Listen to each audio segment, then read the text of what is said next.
Alright, so today we're working on customer's car. It's a 2020 Toyota Camry, and he wanted to have the calipers powder coated red to match his interior, so we'll show you how to do that. Alright, so first thing you want to do is go around and loosen the lug nuts on each of the wheels before you jack the car up off the ground. That way you're not fighting the wheels trying to turn when you're loosening the lug nuts. And then we'll jack it up, put it on jack stands. And then I like to use these rubber jack stand pads. The pinch weld on the unibody sits in there, keeps from scratching up any of the undercoating on the vehicle.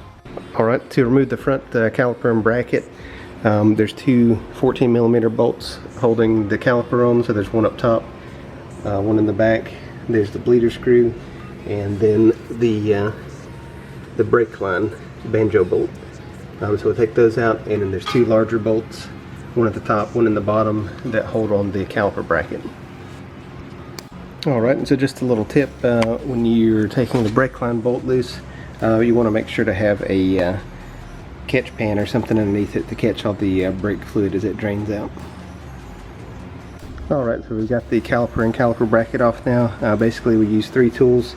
Had a 17mm socket, 14mm socket, and then 8mm wrench. The two 14mm bolts hold the caliper into the caliper pins. Those pins go into the caliper bracket. The bracket was held on by two 17mm, and then the 8mm was to the bleed screws. And then we just pop the pads out and the pad keepers for those. So now we'll get the parts sandblasted and then show you how to powder coat. Alright, so we got the bracket out of the sandblaster, and then spray it down with brake parts cleaner just to remove any dust and any oils that were left behind from handling it. So we're going to take it back to the oven, preheat it, and then we'll show you how to spray the powder.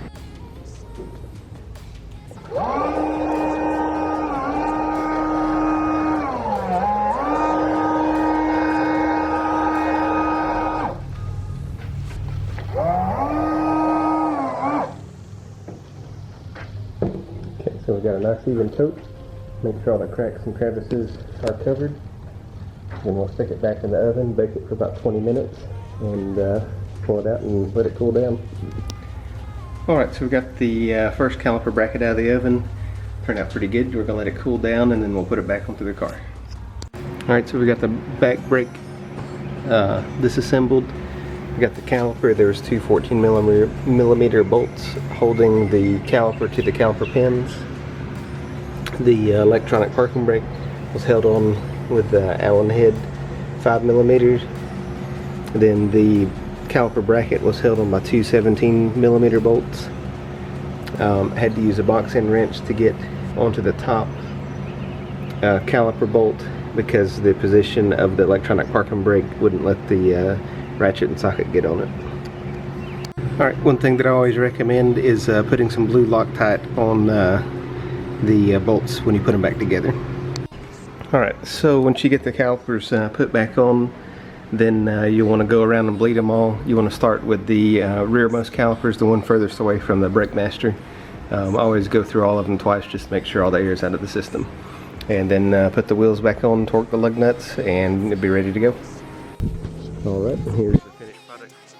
Wheels and calipers back on the car.